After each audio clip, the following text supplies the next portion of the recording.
आपण बघूयात।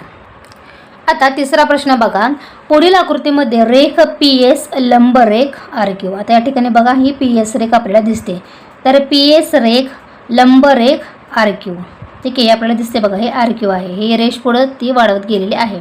पुढे रेख QT, आता ही बघा दिसते आपल्याला रेख QT लंबरेख PR।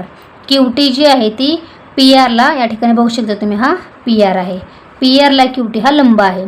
जर RQ बरोबर 6, आता RQ कुठं आहे बघा, तर या ठिकाणी आपल्याला दिसते RQ ह्याची किंमत आहे 6, RQ आपल्याला 6 दिलेला आहे।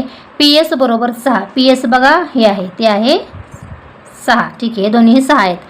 PR बरोबर 12, आता PR बरोबर बघा ही जी पूर्ण दिसते आपल्याला ती आहे बघा 12 आहे, ठीक आहे। इथं आकृती आहे, ही जी पूर्ण उंची लांब दिसते PR ती आहे बघा 12 आहे।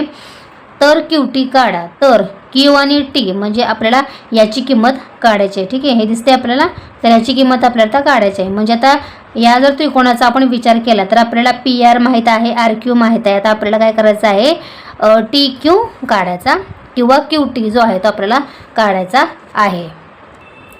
आता उत्तरामध्ये बघा आपल्याला काय लिहायचं आहे, आकृतीमध्ये आता बघा RQS हे तिन्ही जे बिंदू आहेत ते एकाच लाईनमध्ये आपल्याला दिसतात, त्या ठिकाणी बघा RQ आणि S, ठीक आहे, त्याच्यामुळे हे तिन्ही बिंदू एका लाईनमध्ये आहेत हे दाखवण्यासाठी R-Q-S असं लिहायचं असतं, ओके। आता आपल्याला काय करायचं आहे, त्रिकोण PRQ मध्ये, आता जो त्रिकोण PRQ आहे तो कुठे आहे अगोदर आपण बघूया, तर त्रिकोण बघा PRQ मध्ये, म्हणजे जो हा आपला त्रिकोण दिसतोय तो त्रिकोण PRQ मध्ये रेख RQ, रेख आपल्याला बघा रेख RQ हा आपल्याला काय घ्यायचा आहे, या त्रिकोणामध्ये RQ हा पाया घ्यायचा आहे, या ठिकाणी बघा रेख RQ हा पाया व रेख PS आपल्याला दिसते बघा या ठिकाणी। हा जरी त्रिकोण असला तरी पण आपल्याला त्रिकोणाची उंची घेणं आवश्यक आहे, त्याच्यामुळे PS ही काय आहे आपल्याला ही उंची घ्यावी लागणार आहे।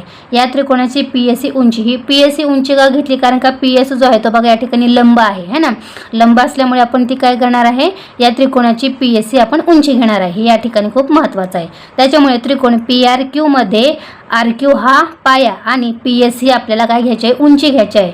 म्हणजेच आपल्याला त्रिकोण RPQ म्हणजेच PRQ कसं मिळेल बघा, या ठिकाणी आपण ते लिहूया। म्हणून त्रिकोण PRQ बरोबर 1/2, म्हणजेच PRQ हा कसा आहे बघा, तर तो हाफ आहे कोणाच्या, तर RQ गुणिले PSच्या, ठीक आहे। या दोन्ही म्हणजे या ठिकाणी बघा, या ठिकाणी मी तुम्हाला RQ दाखवते, RQ कुठे आहे बघा, तर तो RQ या ठिकाणी आहे ना, म्हणजेच त्रिकोण PRQ बरोबर 1/2 गुणिले RQ गुणिले PS।